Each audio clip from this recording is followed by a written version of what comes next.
उस रात राहुल आश्रम के बरगद के पेड़ के नीचे बैठा। आसमान तारों से भरा था। उसने आंखें बंद की और महसूस किया कि उसकी चेतना अब किसी शरीर तक सीमित नहीं रही। वह हर जगह था। वह हवा था, नदी था, पर्वत था, फूलों की खुशबू था। उसने महसूस किया कि प्रेम और ऊर्जा का यह प्रवाह अनंत है। उसके भीतर एक आवाज आई, अब तुम स्वयं रोशनी हो। तुम्हारा काम है इस रोशनी को फैलाना। लेकिन याद रखो, यह तुम्हारी नहीं, ईश्वर की रोशनी है। तुम केवल उसका माध्यम हो। अगली सुबह राहुल ने गुरुजी से कहा, गुरुदेव, मैं अब यात्रा पर निकल रहा हूं। यह ऊर्जा किसी एक जगह तक सीमित नहीं रह सकती। मुझे इसे हर दिल तक पहुंचाना है। गुरुजी मुस्कुराए, जाओ राहुल, अब तुम जो भी कदम रखोगे वहां रोशनी होगी। राहुल फिर निकल पड़ा। उसकी यात्रा अब एक तीर्थ यात्रा बन गई। वह गांवों में, शहरों में, पहाड़ों में और यहां तक कि युद्ध से प्रभावित इलाकों में भी गया। उसने देखा कि चाहे लोग कितने भी अलग हों, उनकी आत्मा का दर्द और उनकी ऊर्जा का स्वरूप एक जैसा है। उसने ध्यान की साधना को एक नए तरीके से प्रस्तुत किया, सीधी, सरल और सबके लिए सुलभ। लोग कहते, राहुल के पास बैठो, वह कुछ नहीं कहेगा, लेकिन तुम्हारा दिल बदल जाएगा। वर्षों बीत गए। राहुल अब वृद्ध हो गया था, लेकिन उसकी आंखों का तेज और चेहरे की शांति वैसी ही थी। वह एक नदी के किनारे बैठा था। उसके चारों ओर सैकड़ों लोग मौन में ध्यान कर रहे थे। हवा में केवल पक्षियों की आवाज थी। सूरज की किरणें पानी पर पड़ रही थीं। राहुल ने अपनी आंखें खोली और कहा, ध्यान केवल बीमारी ठीक करने का साधन नहीं, यह तुम्हें याद दिलाता है कि तुम कौन हो। जब तुम खुद को जान लोगे, तब तुम्हें समझ आएगा कि तुम्हारा असली स्वरूप ऊर्जा और प्रेम है। तुम कभी अकेले नहीं थे, न कभी रहोगे। तुम इस ब्रह्मांड के अंश हो। उसके शब्द हवा में गूंजे और लोगों के दिलों में उतर गए। उस दिन वहां मौजूद कई लोगों की जिंदगी हमेशा के लिए बदल गई। राहुल की कहानी एक साधारण इंसान की नहीं रही, वह एक प्रतीक बन गया। उस साधक का जिसने अपने दर्द को साधना का मार्ग बना लिया, जिसने बीमारी को वरदान में बदल दिया, जिसने अपने भीतर की ऊर्जा को पहचान कर दुनिया तक पहुंचाया। उसका जीवन यह संदेश दे गया कि ध्यान कोई विलासिता नहीं, बल्कि जीवन की जरूरत है।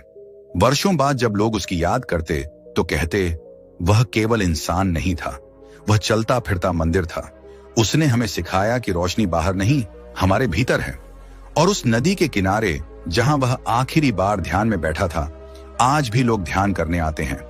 वे कहते हैं कि वहां बैठते ही उन्हें एक अजीब सी शांति महसूस होती है, मानो राहुल अब भी वहीं बैठा हो, सबको प्रेम और ऊर्जा दे रहा हो। उसकी साधना केवल शब्दों में नहीं, बल्कि धरती की हवा और पानी में बस गई थी।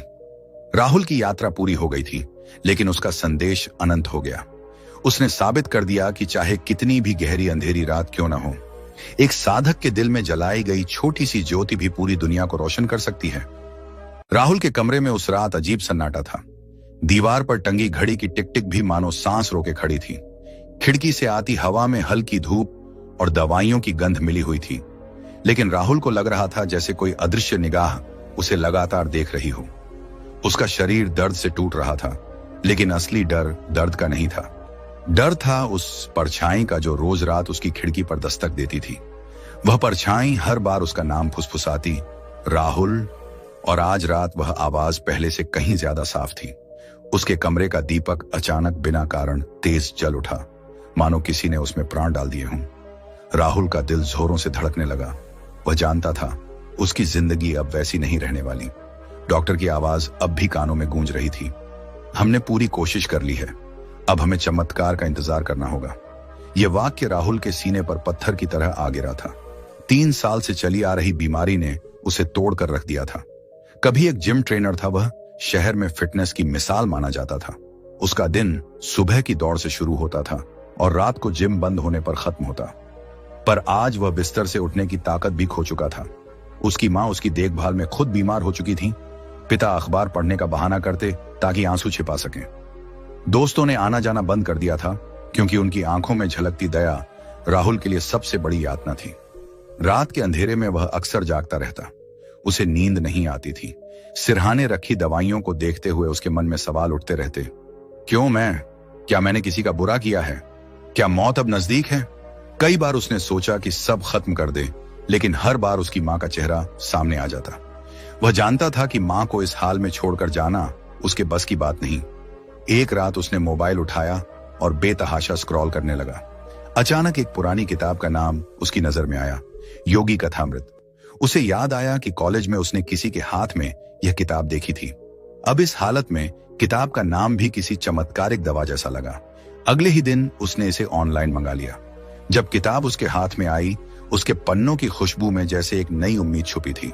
वह पढ़ने बैठा तो योगानंद जी की कहानी उसके दिल को छू गई। किताब कहती थी कि इंसान केवल शरीर नहीं है, वह आत्मा का वाहक है और आत्मा की ऊर्जा हर बीमारी को मिटा सकती है। हर शब्द उसकी थकी हुई आत्मा को झकझोर रहा था। उसे पहली बार लगा कि शायद मौत ही आखिरी जवाब नहीं। उस रात उसने ठान लिया कि वह इस किताब का संदेश अपनाएगा, चाहे इसके लिए कुछ भी करना पड़े। अगले दिन से उसने इंटरनेट पर ध्यान और साधना के तरीकों की खोज शुरू की। जितना पढ़ता उतना उलझता जाता। कोई कहता सिर्फ मंत्र जपो, कोई कहता प्राणायाम करो, कोई गुरु के बिना चेतावनी देता। राहुल का मन और बेचैन हो गया। एक रात उसने आंखें बंद की और मन ही मन प्रार्थना की, भगवान, अगर आप हैं तो मुझे रास्ता दिखाइए। मुझे किसी ऐसे इंसान से मिलाइए जो मुझे इस अंधेरे से निकाल सके। उस रात उसने सपना देखा। उसने खुद को किसी पहाड़ी रास्ते पर चलते देखा। घना कोहरा था। सामने एक बूढ़ा सन्यासी खड़ा मुस्कुरा रहा था। उसने राहुल का नाम पुकारा। राहुल चौंक कर उठ बैठा। दिल धड़क रहा था। उसने इसे महज सपना नहीं, संकेत माना। कुछ ही दिनों बाद उसका एक पुराना दोस्त करण मिलने आया। करण ने राहुल को देखकर दुख जताया, लेकिन उसकी आंखों में अजीब आत्मविश्वास था। राहुल, अगर तुम सच में ठीक होना चाहते हो, मैं तुम्हें एक जगह ले चलता हूं। वहां एक सन्यासी है। मैंने अपनी आंखों से देखा है कि वे लोगों को ठीक कर देते हैं, लेकिन वहां जाने के लिए हिम्मत चाहिए। यह कोई अस्पताल नहीं, पहाड़ों के बीच का आश्रम है। राहुल ने बिना सोचे हामी भर दी। उसके पास अब खोने को कुछ नहीं था। 2 दिन बाद वे उत्तराखंड के पहाड़ों की ओर रवाना हुए।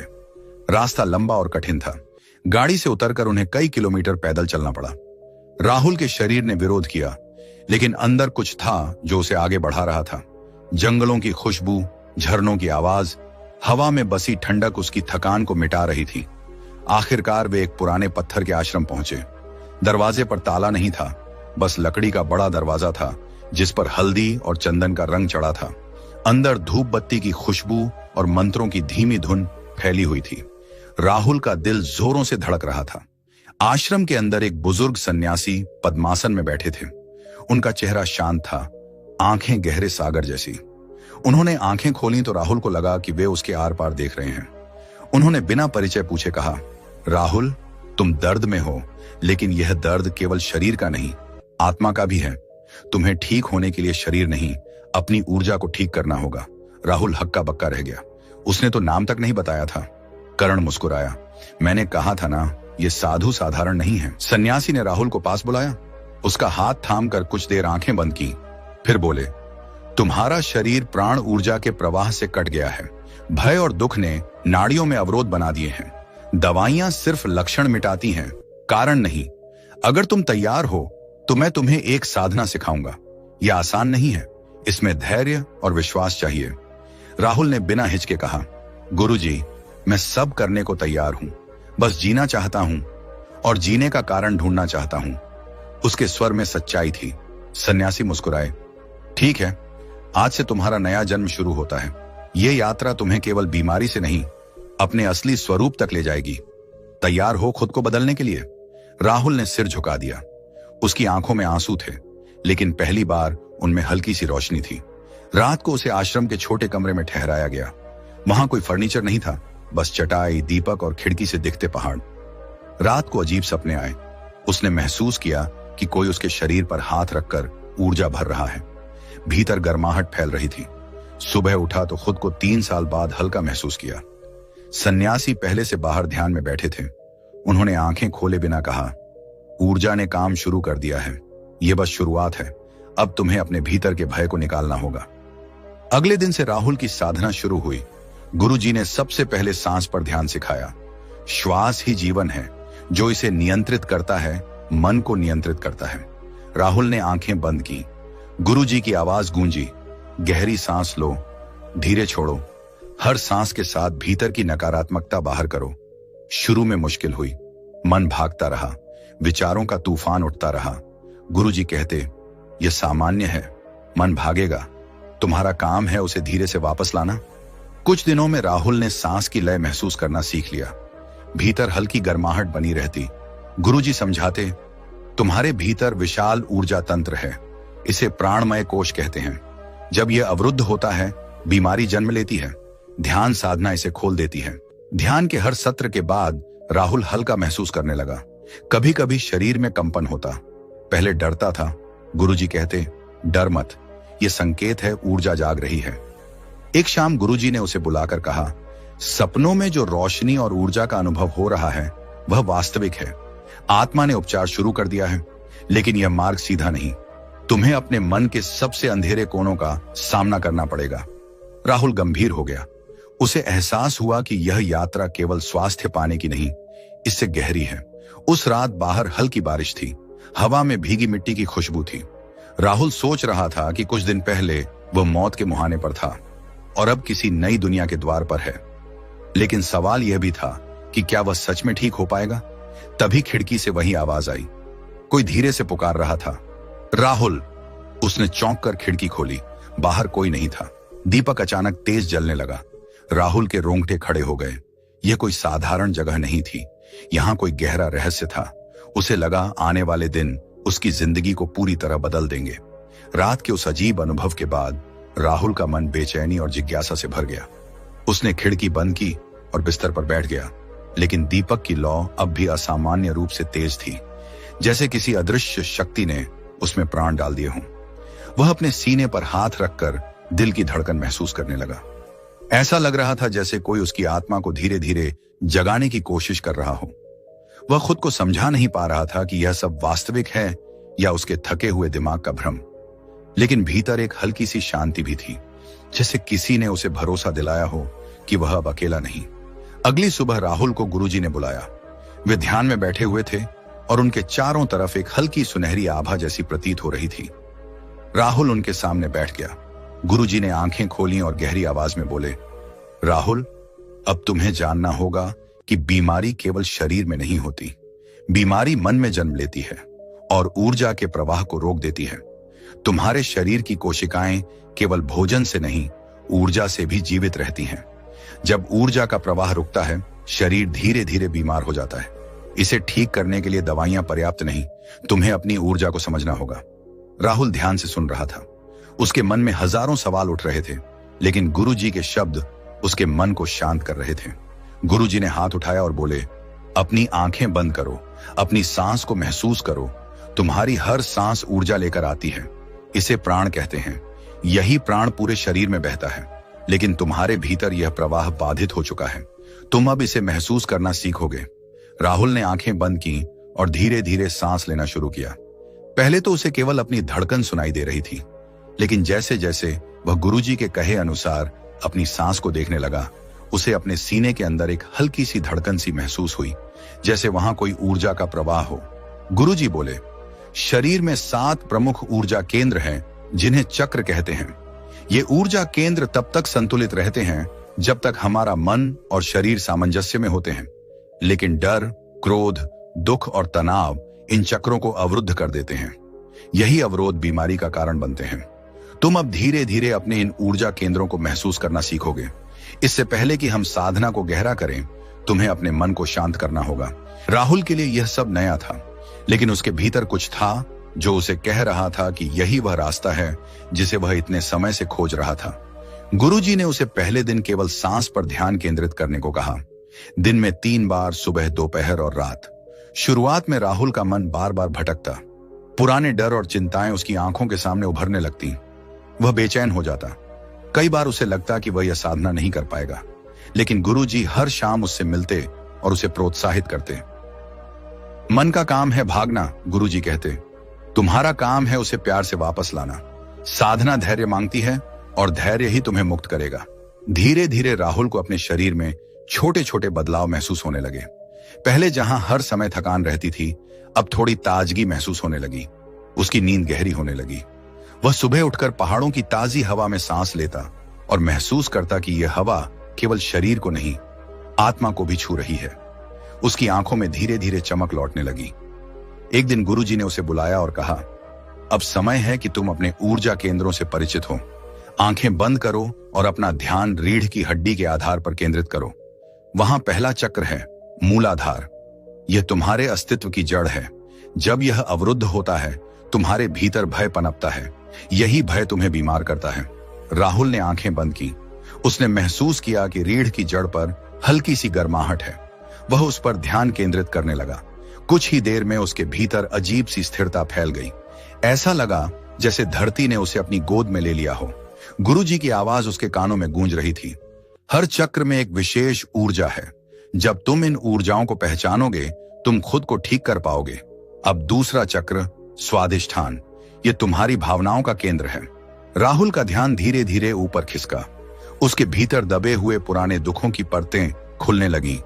उसकी आंखों से अनायास आंसू बहने लगे। गुरुजी ने कहा, आंसू आने दो, यह अच्छा है। तुम्हारी आत्मा का बोझ हल्का हो रहा है। दिन ब दिन राहुल का ध्यान गहराता गया। वह अब हर चक्र पर ध्यान करने लगा। तीसरे चक्र मणिपुर पर ध्यान करते हुए उसने अपने भीतर एक अजीब सी शक्ति महसूस की, जैसे उसकी आत्मा खुद को कमजोर मानने से इनकार कर रही हो।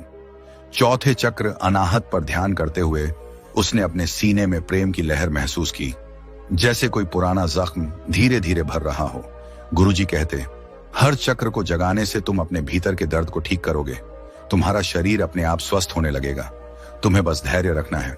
राहुल का शरीर अब पहले से बेहतर महसूस करने लगा था, लेकिन साधना आसान नहीं थी। कभी कभी ध्यान करते समय उसके अंदर से पुराने डर उठ खड़े होते। अतीत के दर्दनाक पल सामने आते। कभी वह पसीने से तरबतर हो जाता, कभी उसके शरीर में झुंझुनी सी दौड़ जाती। एक रात उसने ध्यान के दौरान देखा कि उसका शरीर अंधेरे में डूबा हुआ है और उसके ऊपर काले बादल मंडरा रहे हैं। वह डर गया और ध्यान तोड़ दिया। सुबह उसने गुरुजी को सब बताया। गुरुजी ने गंभीर होकर कहा, यह तुम्हारे अवचेतन मन के अंधेरे हिस्से हैं। यह अच्छा है कि वे सामने आ रहे हैं। उन्हें देखना जरूरी है। जब तक तुम अपने अंधेरे को स्वीकार नहीं करोगे, रोशनी को पहचान नहीं पाओगे। गुरुजी ने राहुल को एक नया अभ्यास सिखाया। उन्होंने कहा, अब तुम अपने सिर के ऊपर एक सुनहरी रोशनी की कल्पना करो। यह ईश्वर की ऊर्जा है। इसे अपने शरीर में उतरने दो। राहुल ने ऐसा ही किया। उसने आंखें बंद की और देखा कि उसके सिर के ऊपर एक चमकदार सुनहरी रोशनी है। जैसे ही उसने इसे अपने शरीर में उतारा, उसे लगा कि उसका पूरा शरीर उस रोशनी से भर गया है। उसके अंदर एक हल्की सी गर्माहट फैल गई। दर्द कुछ देर के लिए गायब हो गया। राहुल की आंखों से फिर आंसू बह निकले। गुरुजी ने मुस्कुराते हुए कहा, यही है दिव्य ऊर्जा। जब तुम इसे रोज महसूस करोगे, ये तुम्हें धीरे धीरे ठीक कर देगी। समय बीतता गया। राहुल ने अपनी साधना में गहराई लाना शुरू किया। सुबह सुबह वह आश्रम के पास बहते झरने के किनारे बैठकर ध्यान करता। पहाड़ों की ठंडी हवा उसके चेहरे को छूती। पक्षियों की चहचहाहट उसके कानों में संगीत घोल देती। कभी कभी उसे लगता कि पूरी प्रकृति उसके साथ ध्यान में बैठी है। उसकी सांस अब शांत हो गई थी। उसकी धड़कन स्थिर हो गई थी। उसका चेहरा, जो कभी बीमारी से पीला पड़ गया था, अब हल्की सी चमक लिए था। एक दिन ध्यान के दौरान राहुल को ऐसा लगा कि उसका शरीर गायब हो गया है। उसे केवल ऊर्जा का एक प्रवाह महसूस हो रहा था। उसके आसपास सुनहरी रोशनी का सागर फैला हुआ था। उस रोशनी से एक गहरी शांति निकल रही थी। उसे महसूस हुआ कि उसकी आत्मा किसी अदृश्य शक्ति से जुड़ रही है। जब उसने आंखें खोली, गुरुजी सामने खड़े मुस्कुरा रहे थे। आज तुमने अपनी आत्मा को महसूस किया है। यही आत्मा तुम्हें ठीक करेगी। अब तुम्हारी बीमारी केवल याद रह जाएगी। लेकिन गुरुजी ने साथ ही चेतावनी दी, राहुल, यह साधना केवल तुम्हें स्वस्थ करने के लिए नहीं है। यह तुम्हें अपने असली स्वरूप तक ले जाएगी।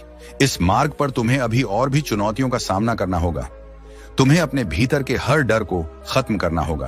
तभी यह ऊर्जा पूरी तरह से तुम्हें बदल पाएगी। राहुल ने सिर झुकाकर कहा, मैं तैयार हूं गुरुजी। मैं अब डर के साथ नहीं जीना चाहता। उस रात जब वह अपने कमरे में बैठा था, बाहर फिर वही आवाज आई, राहुल। उसने खिड़की खोली।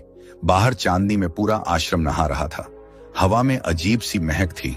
उसने देखा कि दूर आश्रम के किनारे एक हल्की नीली रोशनी चमक रही है।